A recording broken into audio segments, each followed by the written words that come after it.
আমি বললাম, "এ সকল জিন-পরি আমি বিশ্বাস করি না। বাস্তবে এ সকল জিন-পরি বলতে কিছু নেই। সবই ভাওতাবাজি।" তখন পাশ থেকে আলামিন বলল, "তুই তো কোনো কিছু বিশ্বাস করিস না।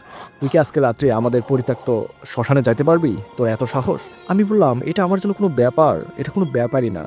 বন্ধুরা, ছোটবেলা থেকেই আমি যেকোনো জায়গায় যেকোনো সময় যাইতে পারি। আমি কোনো কিছু ভয় পাই না। আমি শুধুমাত্র মানুষ আছে এটাই বিশ্বাস করতাম। জিন-পরি বলতে কিছু আছে বা রাক্ষস, ভূত-পেত মোটেও আমি পাত্তা দিতাম না। ইভেন আমি কোনো মানুষকে ভয় পাইতাম না। যে সকল মানুষকে একটু ভয়ংকর লাগতো, ছোটবেলায় মানুষ ভয় পাইত। কিন্তু ছোটবেলা থেকে আমি তাদেরকেও ভয় পাইতাম না। আমি সাহসী একটা ছেলে। তো সেইদিন রাত্রেবেলা ৮টার দিকে আমি, আলামিন এবং আমার বন্ধু সুমন ৩ বন্ধু চা'র দোকানে আড্ডা দিচ্ছিলাম। তো তারা বিভিন্ন কথা বলতে একটা সময় সুমন বলে, "জানিস জিন-পরি বলে কিছু আছে এই পৃথিবীতে? আমি এটা বিশ্বাস করি।" পাশ থেকে আলামিন বলে, "হ্যাঁ, এটা তো অবশ্যই আছে। আমি বিভিন্ন জনের মুখে শুনেছি।" তারা জিন-পরিদের নিয়ে এমন কথাবার্তা বলতেছিল যেন এই সকল ঘটনা তাদের নিজেদের সাথে ঘটে গিয়েছে। আমার খুবই রাগ হচ্ছিল। আমি তখন বললাম, "তোরা কী সব আলোচনা করিস? এই সকল সবই কাল্পনিক। এসব কথা চিন্তা করা পাপ। সবই মিথ্যা। এসব কিছু নেই পৃথিবীতে।" তখন সুমন বলে, "তুই বেশি বুঝিস? এটা অবশ্যই আছে। তুই বুঝবি না এগুলা। যেদিন এদের খপ্পরে পড়বি সেদিন বুঝতে পারবি।" তখন আমি বললাম, "এদের খপ্পরে পড়বো মানে? এরাই আমার খপ্পরে পড়বে। জিন-পরি যদি থাকে আমার সামনে আসতে বলিস। খপ্পর কারে বলে আমি দেখাই দেব। আমি তো খুঁজতেছি রে, তোরা তো অনেকে এগুলো আর বিশ্বাস করিস, আমি তো বিশ্বাস করি না। আমি তো বিভিন্ন জায়গায় খুঁজতেছি, যদি একটা পরী পাইতাম তাহলে আমি কি জিনিস দেখাই দিতাম।" তখন পাশ থেকে আলামিন বলে, "তোর অনেক বেশি সাহস তাই না? তুই আজকে রাত্রে রাত ১২টার দিকে আমাদের পরিত্যক্ত যে শ্মশান আছে ওখানে যাইতে পারবি?" আমি বললাম যে, "কেন যাইতে পারবো না? তুই আমাকে চিনিসই না। আমি রাত বিরাতে যেকোনো সময় যেকোনো জায়গায় যাইতে পারি। আমি শুধু একটা জিনিসকে ভয় পাই, সেটা হলো সাপ। সাপ ছাড়া আমি কোনো কিছু ভয় পাই না।" সে আমাকে বলল, "সাপ না রে, সাপ না। তুই যেদিন পরীর খপ্পরে পড়বি, জিনের খপ্পরে পড়বি, সেই দিন সবকিছুই ভয় পাবি। সেই দিন থেকে সামান্য একটা দড়ি দেখলেও তুই ভয় পাবি।" আমার প্রচণ্ড রাগ হয়। তাদেরকে আমি ধমক দিয়ে ওখানে থামিয়ে দিই। আমি তখন বললাম, "আমি যদি যাই তুই আমাকে কি দিবি?"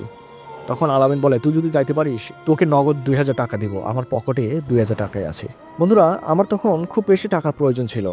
আমি একটা কাজ করব, এর জন্য আমার ১৫০০ টাকা দরকার। আমি আমার বাবা-মাকে বলি টাকা দেওয়ার জন্য। কিন্তু তারা বলে তাদের কাছে টাকা নাই।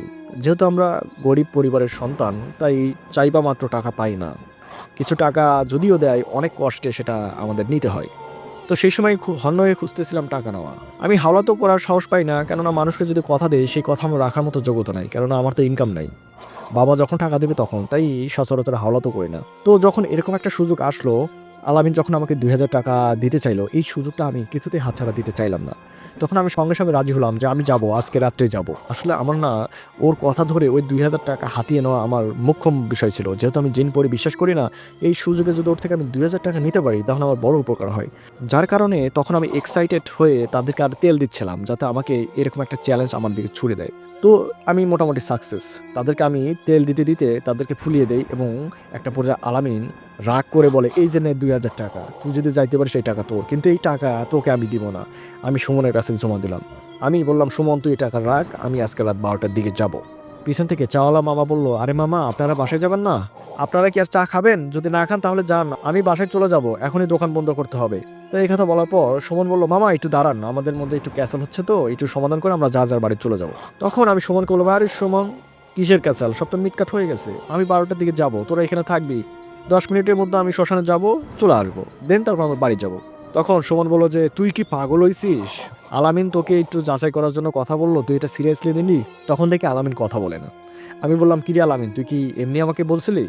যদি আমাকে এমনি বলিস তাহলে আমার কাছে মাপ চা। বল যে, বন্ধু আমি তোর কাছে হেরে গেছি, আসলে তোর সাহস আছে। তাহলে আমি আর এটা নিয়ে আর পেঁচাবো না।" তখন আলামিন বলে, "মোটেও না। আমি তোকে যেটা বলছি এটা আমার ভিতর থেকে বলছি। আমি জানি তুই আমাকে চাপা দিচ্ছিস। তোর এত সাহস নাই সেই পরিত্যক্ত শ্মশানে যাওয়া। তুই তো জানিস সেই পরিত্যক্ত শ্মশানে দিনের বেলায় মানুষ আশপাশ দিয়ে কেউ যায় না। দলবেঁধে ছাড়া কেউ যায় না ওইখানে। আর তুই দিনের বেলা বাদ দিয়ে রাত্রে যাবি, তাও আবার রাত ১২টার পর। তুই ওইখান থেকে জীবিত আসতে পারবি না। আমি চাই না তুই আমার চ্যালেঞ্জ নিয়ে সেখানে যেয়ে মরে পড়ে থাক।" আমি বললাম, "আমি যদি মরি সেটা আমার দায়। তোর তো দায় নাই।" আমি আরও তাকে তেতিয়ে দিলাম। তখন আলামিন বলল, "মামা আমাদের একটা ব্রেঞ্চ দেন, আমরা একটু বাইরে বসি। তারপরে ব্রেঞ্চটা আপনার এই যে দোকানের সামনে আমরা রেখে চলে যাবো রাত্রে। আমরা এখানে রাত ১২টা পর্যন্ত আছি।" তখন চাওলা মামা বলল, "মামা ব্রেঞ্চ তো হারাই যায়, দেখেন আবার যেন কেউ নিয়ে না যায়।" তখন আলামিন বলল, "মামা যদি ব্রেঞ্চ হারাই যায় একটা ব্রেঞ্চ আপনাকে বানিয়ে দেবো, যান, কথা দিলাম।" সেই চাওলা মামা দোকানটা বন্ধ করে আমাদেরকে বলল, "মামা আমি গেলাম, আপনারা কিছুক্ষণ পর চলে যান। বাজারে কিন্তু তেমন কেউ থাকে না।" আমরা বললাম, "যান যান, আমরাও কিছুক্ষণ পর চলে যাব।" বন্ধুরা, এই যে বাজারটা, এটা একটা গ্রাম্য বাজার। আর আপনারা জানেন গ্রাম্য বাজার রাত ৮টার পর কেউ থাকে না। রাত ৮টার পর একদম শুনশান পরিবেশ, একটা লোকও থাকে না। আশেপাশে তাকিয়ে দেখি একটা দোকানও খোলা নাই, শুধুমাত্র আমরা ৩ জন ব্রেঞ্চে ওই গাছতলা বসে আছি এবং অপেক্ষা করতেছি কখন রাত ১২টা বাজে। কেননা আমি চ্যালেঞ্জ নিয়ে নিয়েছি, আলামিনও টাকা সুমনের কাছে জমা দিছে। ইতিমধ্যে আলামিন কিছুক্ষণ পর আমাকে বলে, তুমি যে রাত ১২টার পর যাবা, তোমার যদি কোনো বিপদ হয় এই দায়ভার কে নিবি? তখন আমি বললাম, এই দায়ভার কারোর নেওয়ার প্রয়োজন নাই। তখন আলামিন বলল, তুই আমাকে লিখিত দে, তোর যদি কোনো সমস্যা হয় তোর বাবা মা পরবর্তীতে আমাদের ধরবে, সেটা হতে পারে না। তখন আমি বললাম, ঠিক আছে, খাতা কলম দিয়ে আমি লিখে দিচ্ছি। আমাদের কাছে তো কোনো খাতা কলম নাই। আর সেই সময় রাত 8:30। সুমনকে পাঠাইলাম যে একটা খাতা এবং একটা কলম কিনে আনার জন্য। সুমন যাইতে রাজি হলো না, ওকে ধমক দিয়ে পাঠাই দিছি। পরবর্তীতে ওই দেখি একটা খাতা আর একটা কলম নিয়ে আসছে। তখন সেখানে লেখা ছিল, আমি স্বইচ্ছায় পরিত্যক্ত শ্মশানে রাত 12টার পর যাচ্ছি। যদি আমার কোনো রকম সমস্যা হয়, আমার কোনো ক্ষতি হয়, এর জন্য কেউ দায়ী থাকবে না। বিশেষ করে আমার বন্ধু সুমন এবং আলামিন, তাদের কোনো দোষ নাই। আমি স্বইচ্ছায় শ্মশানে যাচ্ছিলাম এবং আমার যদি কোনো ক্ষতি হয়, এর জন্য কেউ দায়ী থাকবে না। এই বলে আমি নিচে একটা সিগনেচার দিই। পুরো লেখাটা আমি নিজেই লিখলাম। তারপর খাতা থেকে সেই পেজটা খুলে সুমন তার নিজের পকেটের মধ্যে ওটা ভরে নিল। একটা সময় গল্প করতে করতে রাত 12টা বেজে যায়। চারিদিকে ঘন কুয়াশা, হালকা হালকা শীত, একটা দোকানও খোলা নেই, শুনশান নীরবতা। তখন আলামিন বলল, 12টা বেজে গেছে, তুই এখন যাবি? আমি বললাম, অবশ্যই যাব। তারপর সুমনকে বললাম, সুমন, টাকাটা আছে না তোর কাছে? টাকাটা রাখিস, আমি যাওয়ার পর ও যেন এই টাকাটা না নিতে পারে। যদি নেয় তাহলে কিন্তু তোর খবর আছে, বুঝতে পারছিস? বন্ধুরা, সেই বাজার থেকে পরিত্যক্ত শ্মশানে যাইতে লাগবে আমার 10 মিনিট, আসতে লাগবে 10 মিনিট, মানে হেঁটে যাইতে। তখন আমি বললাম, আমার তো যাওয়া আসা 20 মিনিট লাগবে, তোরা এখানে থাকবি। ওরা বললো, ঠিক আছে, আমরা থাকবো। তো যাওয়ার কিছুক্ষণ পর আমাকে ডাক দিয়ে পিছনে ফিরাই নিয়ে আসলো সুমন। আমি বললাম, কিরে সুমন, ডাকিস কেন? তখন সুমন বলল, আলামিন তোরে একটা কথা বলবো, আয় এদিকে। আমি আসলাম, বললাম, কি ব্যাপার, ভয় পাইছিস নাকি? আলামিন বলল, ভয় কিসের রে? 2,000 টাকা এটা কোনো টাকা হলো? তোদের কি কম খাওয়াইছি আমি? হিসাব করে দেখ, কয় হাজার টাকা তোদের পিছনে আমি খরচ করছি। কথা হইলো, তুই যে যাবি ওইখানে, এর প্রমাণ কি? আমরা তো আর যাব না, আমরা যেহেতু ভয় পাই, তোর কথা অনুযায়ী আমরা ভীতু, আমরা তো তোর পিছু পিছু শ্মশানে যাব না। এখন প্রমাণ ছাড়া তো আমি তোমাকে টাকা দিব না। তখন আমি বললাম, তোরা বল, কি প্রমাণ দেখাইতে হবে? তখন আলামিন বলল, ওইখানে দেখবি কিছু কাঠ পড়ে আছে, মানে আধা পোড়া কাঠ, অর্ধেক পুড়ে গেছে এবং অর্ধেক পড়ে নাই, এরকম কাঠ ওখানে আছে। কেননা ওখানে মানুষ পোড়ানো হয়। ওই রকম একটা কাঠ তোকে নিয়ে আসতে হবে। আর ওই রকম আধা পোড়া কাঠ যখন আমার কাছে নিয়ে আসবি, তখন আমি বুঝতে পারবো যে হ্যাঁ, এইটা শ্মশান ওখানে পড়েছিল, তুই এখানে গেছিলি, যার কারণে তুই নিয়ে আসতে পারছিস। অথবা এমন কোনো প্রমাণ আনতে হবে যেটা আমি এক বাক্যে স্বীকার করতে পারবো যে এটা শ্মশানের ওখানে ছিল। বুঝতে পারছিস আমার কথা? আমি বললাম যে, ঠিক আছে, এমন কোনো জিনিস আমি আনবো না, তুই যেটা বলছিস এইটাই আমি নিয়ে আসবো। তখন আলামিন বলল, ডান, ওকে, যা। তারপর আমি পা টিপে টিপে চলে গেলাম। বন্ধুরা, আমি তো বললাম যে আসলে জিন পড়ি, ভূত পেত, এগুলো আমি ভয় পাই না। ভয় পাইলে ওই শুধুমাত্র সাপকে ভয় পাইতাম। তাই আমি যাচ্ছিলাম আর আল্লাহ আল্লাহ করতেছিলাম, আল্লাহ এই সকল সাপ মাপ যেন আমার কাছে না আসে। এর মাঝে আলামিন আমাকে একটা টর্চ লাইটও নিয়ে যেতে দেয় নাই। আমার কাছে টর্চ লাইট ছিল, সেটা সে রেখে দিয়েছে। আমি বললাম যে, টর্চ লাইটটা দে, সাপ আমি ভয় পাই। এই সাপ কোন দিক দিয়ে এসে আমাকে কামড় দেয়, যেহেতু নির্জন জায়গা, বলা যায় না, টর্চ লাইটটা দে। সে আমাকে বলে, টর্চ লাইট তোমাকে দেওয়া যাবে না, তোমার কাছে টর্চ লাইট থাকা মানে তুমি ভয় পাবা না, ওটা তো ভয়ের জায়গা। আর টর্চ লাইট থাকলে তো জিন পরি তোমার কাছে আসতে পারবে না। আমার উদ্দেশ্য ছিল তোমাকে জিন পরি দেখানো, আর টর্চ লাইটের আলো জ্বালাইলে জিন পরি তো আসবে না। আমি চাই তুমি জিন পরির সাথে সাক্ষাৎ করো, তোমার ভুল ধারণা এটা ভাঙো। আমি বললাম, ঠিক আছে, এত করে যখন বলতেছিস, যা, যা হয় হবে। সাপ যদি আমাকে কামড় দেয়, আমাকে দৌড়ে আসবো, তোরা সাথে সাথে আমাকে নিয়ে হসপিটালে যাবি, কাজে তোরা এখান থেকে কিন্তু যাবি না কোথাও। তারা বলো, ঠিক আছে ঠিক আছে, যা তুই। আমি চলে গেলাম সেইভাবে, টর্চ লাইট ছাড়া। অবশ্য জ্যোৎস্না রাত ছিল, তাই আমি টর্চ লাইট নেওয়ার জন্য অত তাদের সাথে তর্ক বিতর্কে যাইনি। যেহেতু জ্যোৎস্না রাত, অনেকটাই দেখা যাচ্ছে, একদম ভরা পূর্ণিমা, চারিদিকে একদম দিনের আলোর মতো পরিষ্কার, এরকম অবস্থা। তো আমি গান গাইতে গাইতে চলতে শুরু করলাম। আমার কাছে ভালোই লাগতেছিল, যেহেতু জ্যোৎস্নার রাত, চারপাশে নিরিবিলি পরিবেশ। আমার না এই রাত্রেবেলা জ্যোৎস্না রাতে হাঁটতে ভালো লাগে, এবং সেটা যদি একা হয় তাহলে তো কথাই নাই। তো আমি এটা উপভোগ করতেছিলাম। উপভোগ করতে করতে একটা সময় সেই শ্মশানের কাছে উপস্থিত হই। শ্মশানের কাছে উপস্থিত হয়ে আমি ভাবি, সেই কাঠটা এখন কোথায় পায়, কাঠটা কোথায় পায়? আমি সেই কাঠটা খুঁজতেছিলাম, কাঠটা কোথাও পাচ্ছিলাম না। যেহেতু দীর্ঘদিনের একটা পুরাতন শ্মশান, যেহেতু দীর্ঘদিন আগে এখানে মানুষ পোড়ানো হইতো, এত বছর হয়ে গেল, সেই কাঠগুলো তো নষ্ট হয়ে গিয়েছে। সেই কাঠগুলো আমি এখন কোথায় পাই? আমি খুবই মনোযোগ দিয়ে কাঠগুলো খোঁজার জন্য চেষ্টা করলাম। খুঁজতে খুঁজতে আমার একটা পা হাঁটু পর্যন্ত একটু দেবে যায় মাটির মধ্যে। আমি বুঝতে পারলাম এখানে একটা গর্ত আছে। আমি সাথে সাথে পাটা সরিয়ে নিলাম। আমি কিন্তু ওই যে ভয়ে নেইনি, আসলে এই সকল গর্তের মধ্যে সাপটা বাসা বেঁধে থাকে, সেই জন্য সরিয়ে নিলাম। আমি এটা পাত্তাই দিইনি। আমার পা অনেকটা খেলে যায়, তারপর আমি এটা চিন্তা করি না। আমি আপন মনে সেরকম একটা কাঠ খোঁজার জন্য চেষ্টা করতেছিলাম। খুঁজতে খুঁজতে খুঁজতে খুঁজতে কখন যে আমি পরিত্যক্ত শ্মশানে একদম মাঝখানে চলে গেছি আমি নিজেও বলতে পারবো না। এবং সেখানে যেয়ে দেখি একটা সুন্দরী নারী সাদা পোশাক পরে কি যেন তুলতেছে, আবার সেই জিনিসটা নামাচ্ছে। মনে হচ্ছে অনেক ভার তুলতেছে আবার নামাচ্ছে। আমি আস্তে আস্তে তার দিকে আগাই। আগানোর পর দেখি হ্যাঁ, আমি যে কাঠটা খুঁজতেছিলাম পুরো শ্মশান খুঁজে পাই নাই, সেই কাঠটাই একবার সে তুলতেছে আবার নামাচ্ছে, তুলতেছে আবার নামাচ্ছে। আমি পিছন থেকে বললাম, আরে আপনি কে? এত রাতে এখানে কি করেন? আপনি একটা মহিলা মানুষ হয়ে? সে আমার দিকে তাকায়। আমি দেখলাম অসম্ভব রকমের সুন্দরী নারী। আমার দেখে প্রাণটা শীতল হয়ে গেল। আমি ভাবতাম এরকম নারী যদি আমার জীবন সঙ্গিনী হইতো, মানে আমি কল্পনা জগতে ভাবতাম ঠিক সেরকম নারী আমার সামনে। অপলক দৃষ্টিতে আমি তাকিয়ে থাকলাম ওই জ্যোৎস্নার আলোতে। তার মুখের ওপর যখন চাঁদনি আলো পড়ছে, সেই আলোর ঝলকানি যেন আমি নিতে পারছিলাম না, এত সুন্দর নারী হয়। তখন আমি বললাম, আপনি এখানে কি করেন এত রাত্রে? সেই নারীটি আমার দিকে তাকিয়ে একটু হাসি দিল। আমি বুঝলাম না কেন হাসি দিল, এবং হাসি দিতে দিতে আমি যখনই পরবর্তী কোশ্চেনটা করব, ঠিক তখনই ওই কাঠটা রেখে সে দৌড়িয়ে ওখান থেকে দৌড় দিয়ে শ্মশান থেকে বাইরে চলে জঙ্গলের মধ্যে চলে যায়। আমি ভাবলাম কি ব্যাপার, এটা কি হলো আমার সাথে? সে আমাকে দেখে ভয় পেল কেন? তখন আমি ভাবলাম নিশ্চয়ই কোনো সমস্যা আছে, মনে হয় পাগল নাকি। আবার ভাবলাম যে পাগল হইলে এত সুন্দর হয় কেন? আমি ভাবলাম মেয়েটা সুন্দর হলেও তার মনে হয় মাথায় সমস্যা আছে এবং মেন্টালি কোনো প্রবলেম। এই জন্য হয়তো বা শ্মশানে ঘুরতে ঘুরতে শ্মশানে চলে আসছে, আমাকে দেখে ভয় পাইছে। আমি পাত্তাই দিইনি। ওই যে আমি যে কাঠটা খুঁজতেছিলাম সেটা তো আমি পেয়ে গেলাম। যে কাঠটা ওই পরীটি স্পর্শ করছিল, আসলে ওটা কিন্তু একটা পরী ছিল। আমি পরবর্তীতে জানতে পারছি, এবং সে ঘটনা কিন্তু আপনাদের আমি বলবো। তারপর সেই কাঠটা আমি নেই, তারপর আপন মনে শ্মশান থেকে নিচে নামি এবং আস্তে আস্তে আস্তে আস্তে চলে আসতে থাকি। যখনই শ্মশান থেকে আমি বাইরে চলে আসলাম, তখন আমার ভিতরে এক ধরনের পরিবর্তন লক্ষ্য করলাম। আমি বুঝতে পারলাম আমার শরীর ভার হয়ে যাচ্ছে। আমি মনে মনে বুঝলাম যে আমি তো ভয় পাই নাই, তাহলে আমার শরীর ভার হচ্ছে কেন? আমি নিজেকে সান্ত্বনা দিলাম, আরে আমি কি ভয় পাইছি নাকি? আমার শরীর ভার হবে কেন? কিছুতেই আমার শরীর আমার কথা শুনতেছিল না। তো যাই হোক, এত কিছু পাত্তা না দিয়ে আস্তে আস্তে আস্তে আস্তে আমি আমার ওই চার দোকানের কাছে গেলাম। দেখি যে সুমন আর আলামিন বসে বসে গল্প করতেছে। আমাকে দেখে তারা দাঁড়িয়ে গেল, তারা দৌড়িয়ে আমার কাছে চলে আসলো। আসার পর সুমন আমাকে বললো, তুই ঠিক আছিস তো? আমি বললাম যে ঠিক থাকবো না কেন? অনেকটা আমি তোতলাচ্ছিলাম, কারণ আমার শরীর ভার হওয়ার কারণে আমি তোতলাচ্ছিলাম। তখন সুমন বললো, কি রে তুই তোতলাচ্ছিস কেন, কিছু দেখছিস? আমি বললাম, কোনো কিছুই দেখি নাই তো। তোরা যে কাঠ আনার জন্য আমাকে বললি, এই জিনিসটা পুরো শ্মশান খুঁজতে খুঁজতে আমার শরীরের অবস্থা খারাপ।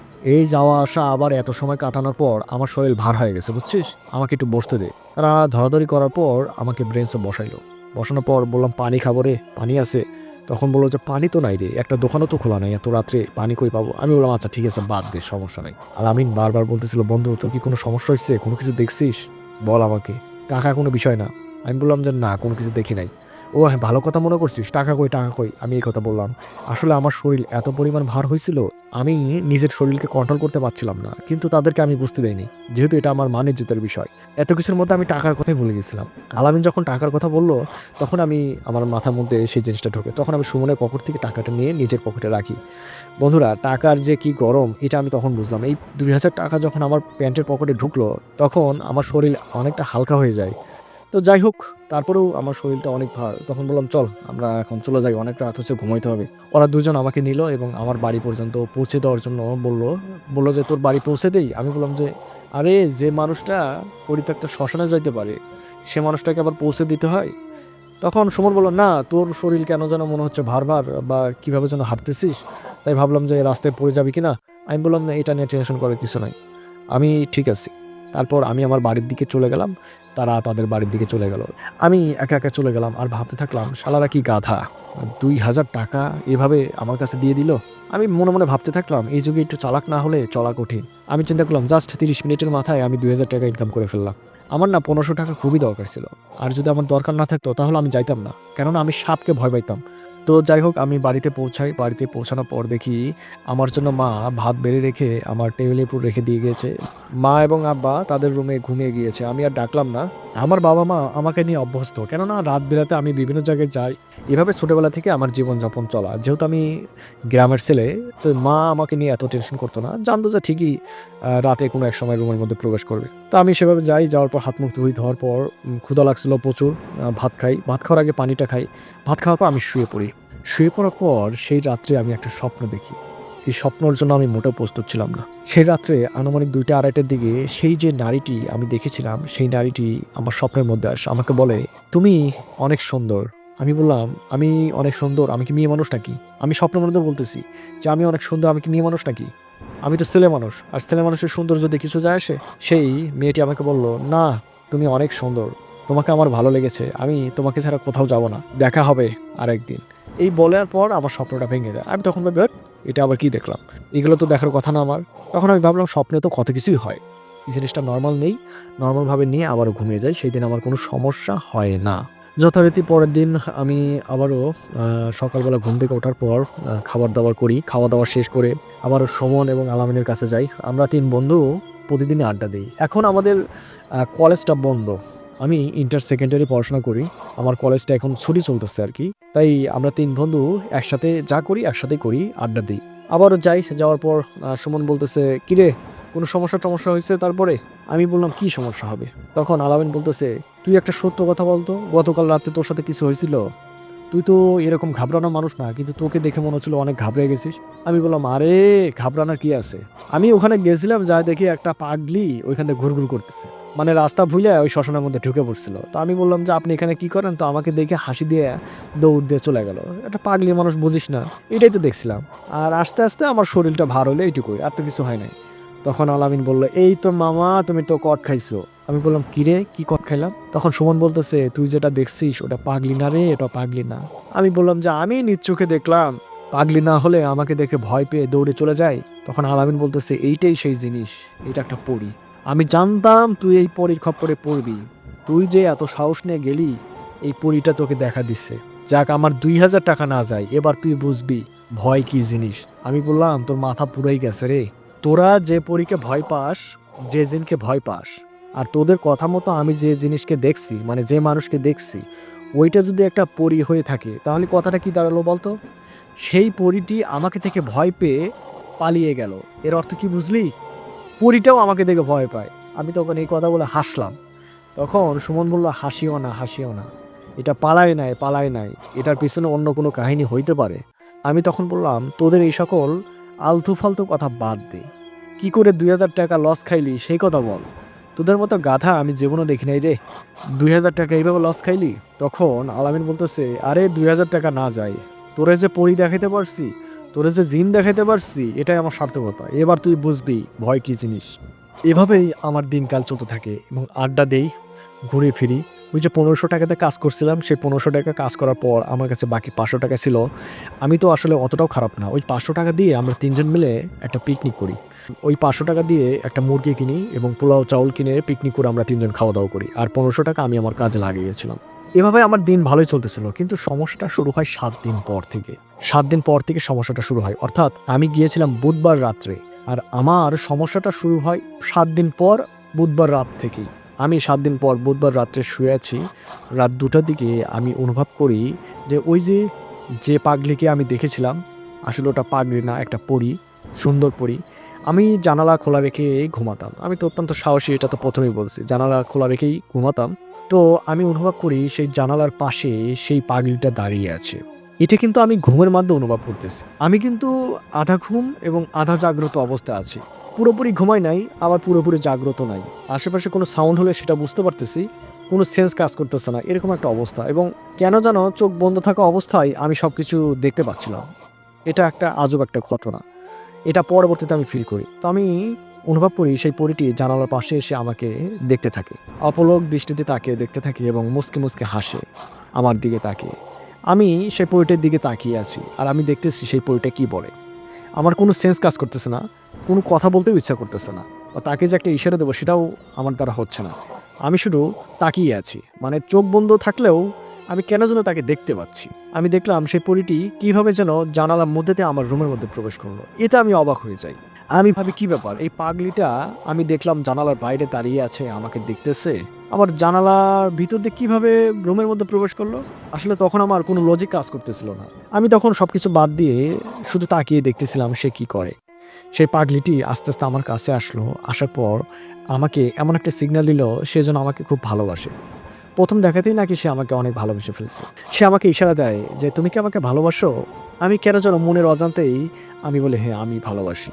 সে আমার কাছে বসে, আমার হাত ধরে, আমার সাথে গল্প করে। সে গল্প করে, আমি শুধু শুনি। তখন সঙ্গে সঙ্গে আমার ঘুমটা ভেঙে যায় এবং আমি লাফিয়ে উঠি। পুরো ঘটনা আমার আস্তে আস্তে মনে পড়তে থাকলো। আমি জানালার দিকে তাকালাম, তাকিয়ে দেখি কেউ নেই, কোথাও কেউ নেই।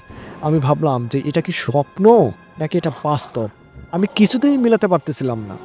আমার কাছে মনে হয় এটা বাস্তব, আবার আমি যখন জাগ্রত হয়ে গেলাম তখন মনে হচ্ছে এটা স্বপ্ন। কি এক আজব সমস্যার মধ্যে পড়লাম বন্ধুরা। এই সমস্যা আমার সাথে প্রতিনিয়ত ঘটতেছিল, প্রত্যেক দিন ঘটতেছিল। আমি 1 মাস পর অনেক দুর্বল হয়ে যাই। আমি এই জিনিসটা মনেকে সান্ত্বনা দেই যে এটা তো একটা স্বপ্ন, তো এটা সমস্যা কোথায়। আর আমি যেহেতু ওই পাগলিকে দেখে প্রথম ভালো লাগছিল, পাগলির যে চেহারা, আমি ভাবি যে যেহেতু আমি অন্য একটা দৃষ্টি দিয়ে তাকিয়েছিলাম, সেই চেহারা আমি ভুলতে পারতেছি না। আর স্বপ্নের মাঝে কত চেহারা, কত রঙের ঢঙের মানুষের সাথে কত কি হয়, আমি সেভাবে কাটিয়ে দিই। কিন্তু 1 মাস পর আমার কাছে মনে হয় জিনিসটা অ্যাবনর্মাল। এটা আসলে আমার সাথে যা হচ্ছে, এটা আসলে ইনজাস্টিস হচ্ছে আমার সাথে। এটা নিশ্চয়ই কোনো রহস্য আছে। আমি আর নিজেকে নিতে পারলাম না। আমি 1 মাসের মধ্যে অনেক শুকিয়ে গিয়েছি।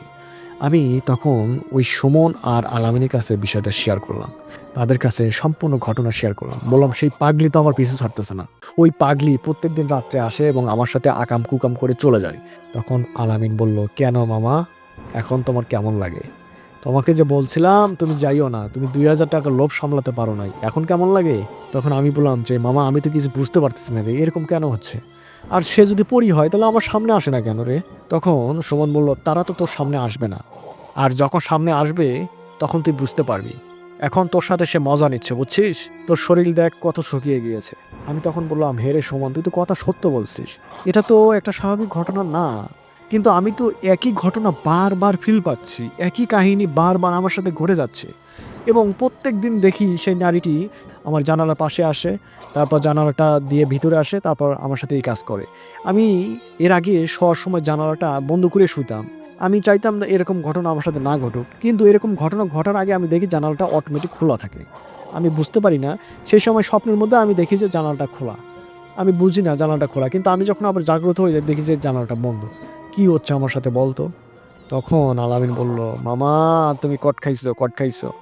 দেখো এবার জ্বালা বোঝো কেমন লাগে। অতি চালাকের গলায় দড়ি, সাহস বেশি তোমার না? আমি তখন বললাম, তোরা আমাকে নিয়ে মজা নিস না, তোরা কেমন বন্ধু রে? তোরা তো জানতি যে ওটা একটা বিপজ্জনক জায়গা। আমি না হয় পাগলামি করে গেছিলাম, আমাকে আটকাতে পারিস নাই? তখন আলামিন বলল, তোমাকে আটকানোর জন্য কম চেষ্টা করা হয় নাই। তুমি আমাদেরকে একটা সময় ধমক দিলা, তোমার 2000 টাকার লোভ সামলাতে পারলাম না। আমি বললাম, যা হয়েছে হয়েছে, আমি তো এখন পর্যন্ত ভয় পাইনি।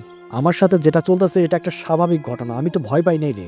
একটা সময় আমি দেখলাম না, এত তর্ক বিতর্কের মধ্যে আমি আর যাবো না, যেভাবে হোক এটা সমাধান করা দরকার। তখন সুমন বলল, আমাদের গ্রামে একটা হুজুর আছে, এই হুজুর নাকি জিন পরীদের নিয়ে অনেক কিছু, অনেক কাহিনী জানে।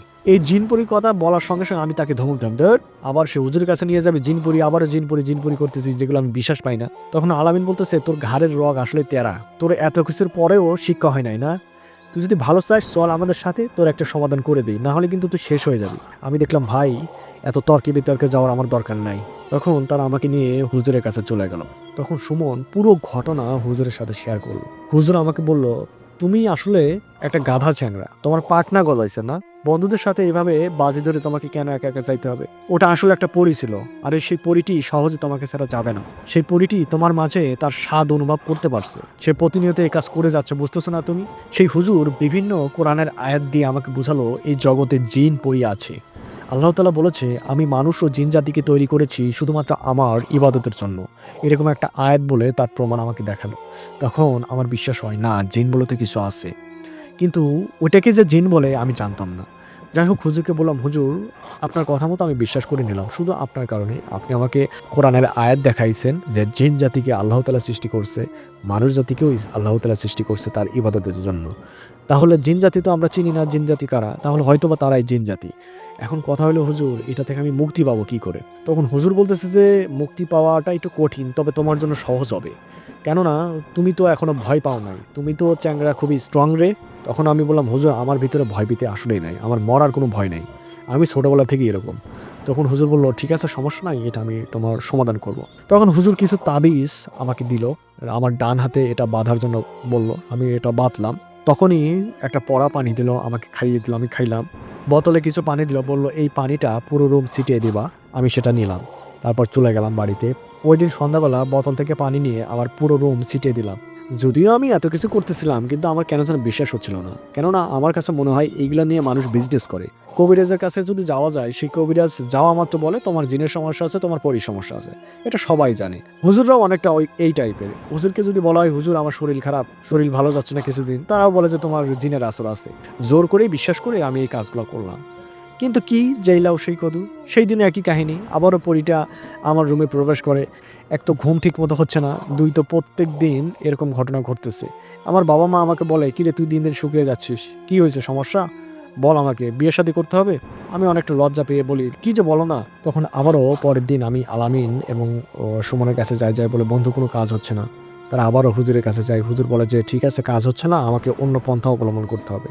তখন বলে যে আচ্ছা, আমি তোমার বাড়িতে যাবো নি, যে তোমার রুমটা দেখবো, তোমার বাড়িটা বন্ধ করে দিব, তাহলে আর সেই পরীটা আসতে পারবে না। আমি বললাম ঠিক আছে হুজুর আইসেন। পরের দিন সেই হুজুরটা আসে, আসার পর আমাকে ডাক দেয়। তখন আমার মা বলে, কিরে হুজুর আসলো কেন? মানে আমাকে সাইটে নিয়ে বলতেছে। আমি বললাম হুজুর এমনিতে আসতে বলছিলাম তাই। তখন পুরো ঘটনা হুজুর আবার আমার মার সাথে শেয়ার করে। আমি একটু বাইরে গেছিলাম, মানে হুজুরের জন্য নাস্তা পানি আনার জন্য একটু দোকানে গেছিলাম, চানাচুর বিস্কুট আনার জন্য। এই ফাঁকে হুজুর আবার মাকে সমস্ত ঘটনা বলে দেয়। তখন আমার মা বলে, তোর বেশি পাখনা গজাইছে রে, তুই একা একা নাকি পরিত্যক্ত শ্মশানে গেছিলি, তারপর থেকে এই সমস্যা হচ্ছে। তোকে কতবার বললাম তোর কোনো সমস্যা হচ্ছে কিনা, আমাকে বল, তুই তো বললি না, এখন এটা কি হচ্ছে বল। তখন আমি হুজুরকে বললাম, আপনি এগুলো কোনো কাজ করছেন? তখন হুজুর বলে, এই সকল জিনিস তোর মা বাবার সাহায্য ছাড়া দূর করা সম্ভব না। তুই জিনিসটা যত সহজ মনে করছিস রে, এত সহজ না, এটা কঠিন বিষয়। আমরা তো এগুলো নিয়ে অনেক কাজ করি, অনেক কিছু হ্যান্ডেল করি, আমরা বুঝি। তুই তো মনে করছিস এগুলো কোনো মামুলি ব্যাপার। এভাবে হুজুর আমার অন্তরের মধ্যে ভয় ঢুকিয়ে দেয়। তখন থেকে বন্ধুরা আমার মনে ভয় কি জিনিস এটা অনুভব হইতে শুরু করে। তখন আমি চিন্তা করতে থাকি, এই পরীটি কি আমাকে ছেড়ে চলে যাবে, নাকি আমাকে এভাবেই সাহায্য করতে থাকবে। তো যাই হোক, আমার রুমের মধ্যে হুজুর প্রবেশ করে। হুজুর প্রবেশ করে বলল, একটা গন্ধ পাচ্ছি রে। মানে তারা যে অভিনয় করে সেরকম অভিনয় করতেছিল, যদিও তারা কাজের, কিন্তু একটা এক্সট্রা একটা অভিনয় করে মানুষকে বোঝানোর জন্য, যাতে বিশ্বাস করে। তো ওইরকম ভাবে আমাকে বলছিল, হ্যাঁ গন্ধ একটা পাচ্ছি বুঝছিস, তোর রুমে অশরীরী কোনো জিনিস এসেছে। হ্যাঁ বারবার তোর রুমে এসেছে, এই গন্ধটা আমি পাচ্ছি। তোর কপালে দুঃখ আছে বুঝছিস, তুই তো অনেক সাহসী, এবার বুঝবে কি জ্বালা। তখন আমি হুজুরকে বলি, হুজুর আমার সমাধান করতে আসছেন নাকি আমাকে ভয় দেখাতে আসছেন? হুজুর কি যেন বলে আমার রুমের চার কোণায় দাঁড়িয়ে কি যেন ছুড়ো বলে চারদিকে ফু দিল, বাড়ির চারপাশে কি যেন করলো, বাড়িটা বন্ধ করে দিয়ে চলে গেল। আমি পরের দিন সকালবেলা ওঠার পর যখন দেখলাম আমার শরীরে কোনো নাপাক পদার্থ লেগে নাই, আমি এত খুশি হয়ে গেলাম। আমার খুবই ভালো লাগতে শুরু করলো যে যাক, অবশেষে আমি এই বিপদ থেকে রক্ষা পেলাম। এভাবে চলতে থাকলে তো আমার শরীর শেষ হয়ে যেত। আমি মাকে বললাম, মা সবকিছু ঠিকঠাক আছে, আজকে কোনো সমস্যা হয়নি। তো মা বললো যে তুই এখন সাবধানে থাকবি বুঝছিস, কোনো জায়গায় যাবি না, বুঝতে পারলি তো ভয় কি জিনিস। এভাবে আমার সাথে 10 দিন সবকিছু ঠিকঠাক। 10 দিনের মধ্যে কোনো সমস্যা হয় নাই। সমস্যা হয় বন্ধুরা 10 দিন পর থেকে। আমি রাত্রে শুয়ে আছি, আনুমানিক রাত 12:30। আমি কিন্তু জাগ্রত আছি, রুমের মধ্যে শুয়ে শুয়ে কি যেন চিন্তা করতেছিলাম। হঠাৎ করে দেখলাম আমার জানালার পাশে সেই পাগলিটি দাঁড়ানো। এইবার কিন্তু বাস্তব। আমি আমার শরীরে চিমটি কাটলাম। আমি ভাবলাম আমি কি ঘুমিয়ে গেলাম নাকি। আমি চিমটি কাটার পর দেখি না আমি জাগ্রত আছি। আমার জানালা খোলা ছিল, কেননা আমি তো ঘুমাই নাই তখনও। যদিও আমি জানালা বন্ধ করে ঘুমাইতাম। সেই পাগলিটা আবারও জানালার পাশে এসে দাঁড়িয়েছে, অপরূপ দেখতে, এত সুন্দর মায়াবী চেহারা, মানে পরিত, অনেক সুন্দর। আমার দিকে তাকিয়ে হাসতেছে, আমিও তাকিয়ে আছি অনেক সময়। মানে তার চেহারা আমি মুগ্ধ। কিছুক্ষণ পর ভাবলাম, এ তো আমার সর্বনাশ করার জন্য আসছে মনে হয়। তখন আমি একটু কেঁপে উঠে বলি, এই তুমি কই থেকে আসলা, তুমি কই থেকে আসলা? আমি কিন্তু কথা বলতেছি, সে কোনো কথা বলে না। কিছুক্ষণ পর দেখলাম সে আস্তে আস্তে ধোঁয়া আকৃতি হয়ে যায়। ধোঁয়া আকৃত হয়ে আমার জানালার ভিতর দিয়ে, মানে শিকের মধ্যে দিয়ে আমার রুমের মধ্যে প্রবেশ করে। প্রবেশ করার পর আবারও সেই পাগলির রূপ ধারণ করে, মানে ওই পরীটার রূপ ধারণ করে, এবং তার পরনে ছিল লাল শাড়ি। তখন আমি বললাম, এই তুমি আমার রুমে কিভাবে ঢুকলা? হ্যাঁ, কিভাবে ঢুকলা? এই প্রথম সে আমার সাথে কথা বলল, তুমি চিৎকার করো না, আমি তোমার ক্ষতি করার জন্য আসি নাই। এই বলে আমার বেডের উপর বসলো। আমি গুটিসুটি হয়ে আমার বেডের এক কোণায় বসলাম এবং জোরে চিৎকার দিয়ে আমি আমার মাকে ডাকবো, এরকম একটা চিন্তা ভাবনা করতে লাগলাম। কিন্তু যখন চিৎকার দিলাম দেখলাম আমার মুখ দিয়ে কোনো সাউন্ড বেরোচ্ছে না, অর্থাৎ আমি স্বাভাবিকভাবে কথা বলতে পারতেছি পোলট্রির সাথে, কিন্তু যখনই আমি চিৎকার দেওয়ার মনোভাব করি কিন্তু আমি তখন কথা বলতে পারি না, আমার মুখ দিয়ে কোনো সাউন্ড বেরোয় না। আমি তখন বললাম, তুমি আমাকে কি করছো? আমি তো চিৎকার দিতে পারতেছি না। তখন পোলট্রি বলে, তুমি চিৎকার দিতে পারবা না, কারণ আমি তোমাকে ক্ষতি করতে আসি নাই, আমি তোমাকে কিছু কথা বলতে আসছি। সেই পোলট্রি আমাকে বলে, তুমি এত বোকা কেন? আমি তো তোমাকে ভালোবাসি, তুমি এটা বোঝনি? আমি তোমার কাছে প্রত্যেক দিনে আসি, তোমাকে ভালোবাসা দেই, এতে তোমার সমস্যা কোথায়? তুমি কি জন্য তোমার বাড়িটা বন্ধ করে রেখেছিল? আমি তো আসতে পারি নাই, এইটা ছুটাইতে আমার অনেক পরিশ্রম করতে হচ্ছে, তুমি জানো? অনেক পরিশ্রম করার পর আমি এই আমার বেরিয়ারটা ছুটাইতে পারছি, অবশেষে তোমার রুমে আমি প্রবেশ করতে পারছি। আমি তো তোমাকে ভালোবাসি, তুমি কি আমাকে ভালোবাসো না? আমি বললাম যে তুমি তো মনে হয় পড়ি, আমি যদি পড়ি বিশ্বাস করি না, পড়ি তো নাকি? তখন সে বলল, হ্যাঁ আমরা পড়ি, আমরা ভালো, আর কিছু কিছু জিন পড়ে আছে তারা খারাপ, তো আমার সাথে সম্পর্ক করলে তোমার সমস্যা কোথায়? আমি বললাম যে তুমি তো অনেক সুন্দরী, তোমাকে ভালোবাসলে আমার কোনো সমস্যা নাই, কিন্তু একটা অশরীরী আত্মার সাথে কিভাবে আমি ভালোবাসবো? সে বলল, কে বলছো আমি অশরীরী? তুমি আমাকে স্পর্শ করো, দেখো তুমি অনুভব করতে পারো কিনা। তখন আমি আস্তে আস্তে আস্তে তার কাছে গেলাম এবং তার হাতটা ধরলাম। বন্ধুরা, তার হাতটা যখন ধরলাম, এত নরম আর সফট হাত আমি আমার জীবনও ধরি নাই। আমি অনেক মানুষের হাত ধরছি, মানে মেয়ে মানুষের, আমার যে ফ্রেন্ড সার্কেল ছিল, একসাথে খেলাধুলা করতাম, হাত ধরছি, তো মেয়ে মানুষের হাত একরকম, এও মেয়ে মানুষ, কিন্তু এর হাতটা এত নরম, তুলে আমার হাতটা ছাড়তে ইচ্ছা করতেছিল না। আমি জানি না সেই পরীটা আমার সাথে তখন কি করছে, কোনো ম্যাজিক আমার সাথে করছিল কিনা, কিন্তু আমি সেই হাতটা একবার ধরে আমি ছাড়তেছি না। আমি তখন বললাম, বাহ, তোমার হাত তো অনেক সুন্দর রে, অনেক চমৎকার। পরীটি বলল, শুধু হাত না, আমার পুরো দেহটাই এরকম, আমার দেহটা তোমাকে আমি দিয়ে দিয়েছি, এটা তুমি তো জানো, আমার দেহটা তুমি পেয়েছো, এখন আমি সেটা বাস্তবেই তোমাকে সেটা দেখাইতে চাই, তুমি কি রাজি? আমি বললাম, কেন তুমি আমার সাথে এরকম করতেছো, আর এরকম করে কি লাভ, কি চাও বলো তো? পরীটি আমাকে বলে, আমি তোমাকে ভালোবাসি, আমি তোমাকে বিয়ে করতে চাই, তুমি কি রাজি? আমি বললাম, এটা তো আমার জন্য অনেক কঠিন একটা প্রশ্ন, কেননা এটা তো আমার ক্ষতি হইতে পারে। তখন পরীটি বলে, তোমার কোনো ক্ষতি নাই। তারপর আমি সেই পরীর প্রেমে পড়ে গেলাম। আমি জানি না সেই 10 মিনিট তার সাথে কথা বলতে বলতে সেই পরীটা আমাকে কি করে, কি এমন কাজ করে। 10 মিনিট পর মনে হলো এ যেন আমার আপন ব্যক্তি, এ যেন আমার আত্মার আত্মা, একে আমি অনেক বছর আগে থেকে ভালোবাসি। এরকম যখন আমার ফিল হইলো তখন আমি বললাম যে হ্যাঁ ঠিক আছে, আমি তোমাকে ভালোবাসি। তারপর আমি কেন যে উঠে তাকে জড়িয়ে ধরলাম, আমাকে জড়িয়ে ধরে আমি তার কোলে মাথা রাখি, আমি বলি যে তুমি যদি আমাকে ভালোবাসতে তাহলে আগেই আমার সামনে আসতা, তো আমার সাথে এরকম করলা কেন? তখন পৈটি বলে, আমি তো বুঝতে পারতেছিলাম না যে তোমার সামনে আমি কিভাবে আসবো, আজকে তো আমি অনেক সাহস নিয়ে আসলাম, আমি ভাবছিলাম তুমি হয়তো ভয় পাবা অথবা আমার কোনো ক্ষতি করতে পারো, এই জন্যই তোমার সামনে আমি আসিনি। বন্ধুরা, এখন আমার খুব ভালোই লাগে, আমি প্রত্যেক রাতে সেই পরীর সাথে কথা বলি, পরীটি আমার জন্য বিভিন্ন গিফট নিয়ে আসে, আমিও পরীটির জন্য বিভিন্ন গিফট দিই। আমার যে শারীরিক অবনতি এটা কিন্তু ধীরে ধীরে চলতেই থাকে, আমি এক প্রকার কঙ্কালের মতো হয়ে যাই। আমার বন্ধুরা বলে, কিরে তোর কি এই সমস্যার সমাধান হয়েছে? আমি তাদেরকে মিথ্যা কথাই বলে এসেছিলাম, আমি বললাম হ্যাঁ ঠিক আছে, কোনো সমস্যা নাই, সব ঠিকঠাক, কিন্তু তারা যেন বিশ্বাস পাচ্ছিল না। তারা বলতেছিল, তোর বলতে কোনো সমস্যা আছে রে, তোর শরীর তো শুকিয়ে যাচ্ছে। আমার বাবা মা বলে, কিরে সমস্যা কি সমাধান হয়েছে? আমি বললাম হ্যাঁ সব ঠিকঠাক, কিন্তু তারা কেন যেন বিশ্বাস পেতে চায় না। সেই পরীটিকে বলি, আমার শরীর তো শুকিয়ে যাচ্ছে, আমি কি করব? সেই পরীটি বলে, সমস্যা নাই, তোমার জন্য আমি কিছু জিনিস নিয়ে আসবো, সেগুলো খাইলে তোমার শরীর ঠিক হয়ে যাবে। কিছুদিন পর দেখি সেই পরীটি আমার জন্য একটা গাছ নিয়ে আসছে, মানে গাছের শেকড়। সে আমাকে বলে, এই শেকড়টা পানিতে ভিজিয়ে দৈনিক খাবা, তাহলে তোমার শরীর আর সমস্যা হবে না। তার কথা মতো আমি খাইতে আসছিলাম এবং খাওয়ার পর আমি উপকার পাচ্ছিলাম, আস্তে আস্তে শরীর আমার রিকভারি করতেছিল, আমার সব কিছু ঠিকঠাক চলতেছিল। আমার বন্ধুরাও জানে না আমার সাথে কি চলতেছে, আমার মা বাবা জানে না আমার সাথে কি চলতেছে। আমি পরীটিকে বলি, আমরা বিয়ে করব কবে? তখন পরীটি বলে, আমি তোমাকে আমার বাবা মার কাছে নিয়ে যাব, আমার বাবা মার অনুমতি ছাড়া আমি তো বিয়ে করতে পারবো না। তখন আমি বলি, তোমার বাবা মা কি রাজি হবে? পরীটি বলে, অবশ্যই রাজি হবে। আমি বললাম, কবে নিয়ে যাবা? পরীটি বলে, যখন সময় হয় তখন তোমাকে নিয়ে যাব। বললাম ঠিক আছে। আমরা রাত্রিবেলা বিভিন্ন জায়গায় ঘোরাঘুরি করি, যেহেতু আমার কোনো ভয় ছিল না আর মা আমাকে কিছু বলতো না আমি যদি রাত্রে যাইতাম, আর বললেও আমি শুনতাম না, যার কারণে পরীটি আমাকে রাত্রে নিয়ে বের হইতো, বিভিন্ন জায়গায় ঘোরাঘুরি করতো। সে তাদের রাজ্যের অনেক গল্প আমার কাছে বলতো, আমি সেগুলো শুনতাম, কিন্তু আমি চাইতাম তাকে বিয়ে করার জন্য। আমি বুঝতে পারতেছিলাম না আমি কেন তাকে বিয়ে করব। বিয়ে করা ছাড়াও তো আমার চাহিদা আমার ফিল আপ হচ্ছিল। তারপর আমি তাকে যেন বারবার বলতেছিলাম, আমাকে বিয়ে করো, আমাকে বিয়ে করো। কেন বলতেছিলাম আমি জানি না। আমার কাছে মনে হচ্ছিল পরীটা আমাকে ছেড়ে চলে যেতে পারে। এই ভয়ে আমি বারবার বলতেছিলাম আমাকে বিয়ে করো, আমাকে বিয়ে করো। সেই পরীটি বলে ঠিক আছে আমি বিয়ে করব তোমাকে। দেখি আজকে যেয়ে আমার বাবা মাকে বলবো বিষয়টা। এই বলে পরীটি চলে যায়। পরীটি ফিরে আসার পর আমাকে বলতেছে তোমাকে আমি একটা কথা বলবো। আমি বললাম কি কথা? তখন সে আমাকে বলতেছে তুমি তো রাগ করবা না? আমি বললাম যে কি রাগ করবে কেন বলো? বলে যে আমি আমার বাবা মার সাথে কথা বলেছিলাম। আমার বাবা মা প্রথমে রাজি ছিল না। আমাকে বলল মানুষের সাথে তোর এত কিসের সম্পর্ক? আমাদের রাজ্যে মানুষ তো এলাও না। তো আমার মাকে আমি বুঝাইলাম, আব্বাকে আমার বাবাকে আমি বুঝাইলাম। তারা রাজি। কিন্তু একটা শর্ত আমাকে দিছে। শর্তটা হলো তোমাকে বিয়ের পর আমি আমাদের রাজ্যে নিয়ে যাব। যদিও আমার রাজ্যে মানুষ এলাও না, তবে তোমাকে আমি সিস্টেম করে আমাদের বাসায় রাখবো। কেউ বুঝতে পারবে না। আমি তো তোমাদের এখানে থাকতে পারবো না। আমি তখন বললাম কি? আমাকে তুমি একবারে নিয়ে যাবা তোমাদের রাজ্যে? পরীটি বলল হ্যাঁ, আমাদের রাজ্যে তুমি একবারেই যাবা। আমি তো এখানে থাকতে পারবো না। আমি তো পড়ি, তোমাদের সমাজে কিভাবে থাকবো? আমি বললাম তাহলে আমি তোমাদের সমাজে কিভাবে থাকবো? আমি তো মানুষ।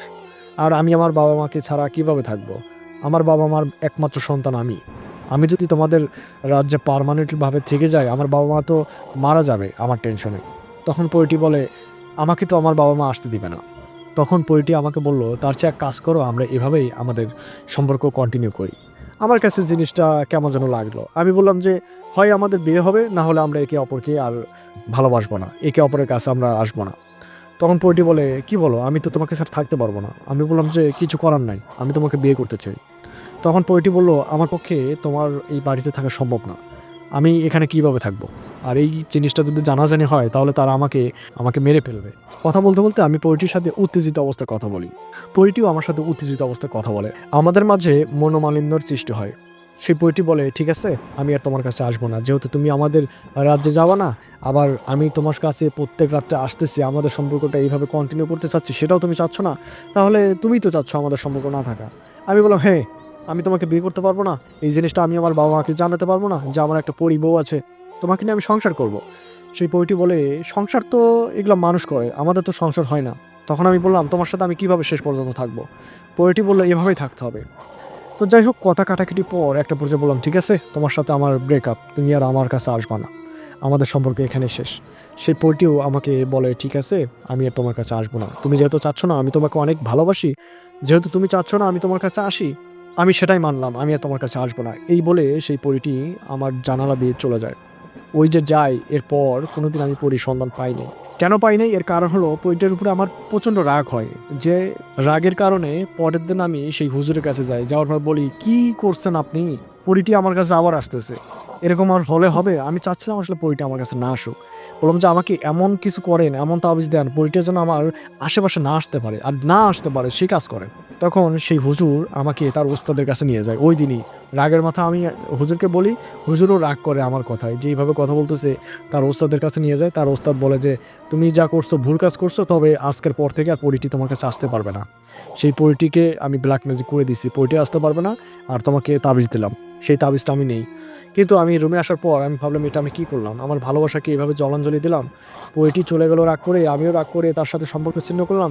এই মুহূর্তের মধ্যে আমি তার সাথে এমন একটা কাজ করলাম তান্ত্রিক দিয়ে, পরীটি তো পরবর্তীতে আমার কাছে আর আসতে পারবে না, বা আমি চাইলেও তো আর আসতে পারবো না। তখন কিছুদিন পর আমি খুব চাই পরীটি আমার কাছে আসুক, আমি পরীটিকে বলতে পারতেছিলাম না। কিন্তু কিছুতেই কিছু হচ্ছিল না। আমি আবারও সেই তান্ত্রিকের কাছে ছুটে যাই, মানে হুজুরের ওস্তাদের কাছে। হুজুরের ওস্তাদ বলে যে আর সম্ভব না, এটা একবার হয়েছে, এটা আর ফেরানো সম্ভব না। ওই পরীটি আর তোমার কাছে আসতে পারবে না, ওকে ব্ল্যাক ম্যাজিক করা হয়েছে যে তোমার কাছে আর আসতে পারবে না। তখন আমি ভাবি হাইরে আমি রাগের মাথায় এটা কী করে ফেলছিলাম। ছোটোবেলা থেকে আমার প্রচণ্ড রাগ, এই রাগের মাথায় আমি কী করে ফেলছি আমি বলতে পারবো না। যাই হোক, তারপর থেকে আমি রুমের মধ্যে কান্না করি। এই পুরো ঘটনা আমার বন্ধুদের সাথে শেয়ার করি। আমার বন্ধুরা বলে কী বলিস, তোর সাথে এত কিছু হয়ে গেছে, তা তো আমাদেরকে জানাস নাই। তখন আমি বললাম জানানোর সময় পাই নাই, কী করবো বলতো। তখন আমার বন্ধু আলামিন বলে বন্ধু যা হয়েছে হয়েছে, ভুলে যা, আমাকে মাফ করে দিস। তোর শরীরের অবস্থা দেখতো, তোর শরীর দিকে তাকিয়ে দেখ, শরীর কিন্তু শেষ। আর আপদ বিদায় হয়েছে, এটাই ভালো হয়েছে। তখন আমি বললাম যে ঠিক আছে, তোদের কথা মেনে নিলাম। এভাবেই আমি আমার স্বাভাবিক লাইফে ফিরি। আমার বাবা মা এই বিষয়টা জানে না, শুধুমাত্র ওই হুজুর আর আমার 2 বন্ধু জানে। একটা পর্যায়ে আমি স্বাভাবিক লাইফে ফিরে আসি। সেই পরীটি আমার আর কখনোই আমার কাছে আসে নাই। সেই পরীটি আমার কাছে আর কখনো আসে নাই। যদি কখনো আসে বন্ধুরা, তবে আমি আবার আপনাদেরকে জানাবো। বন্ধুরা, এই ছিল ঘটনাটি কেমন লাগলো? যদি ভালো লাগে অবশ্যই কমেন্ট বক্সে জানাবেন, লাইক করবেন, শেয়ার করবেন। আর যারা আপনারা পুরো ঘটনা শোনেন কিন্তু সাবস্ক্রাইব করেন না, বন্ধুরা আপনাদের বলি প্লিজ আমার চ্যানেলটা সাবস্ক্রাইব করে দিবেন। এরকম ঘটনা শুনবেন, আমি আপনাদের জন্য আরও ভালো ঘটনা নিয়ে হাজির হব। প্লিজ আপনারা সাবস্ক্রাইব করবেন, আমাকে সাপোর্ট করবেন। তো বন্ধুরা ভালো থাকবেন, ধন্যবাদ।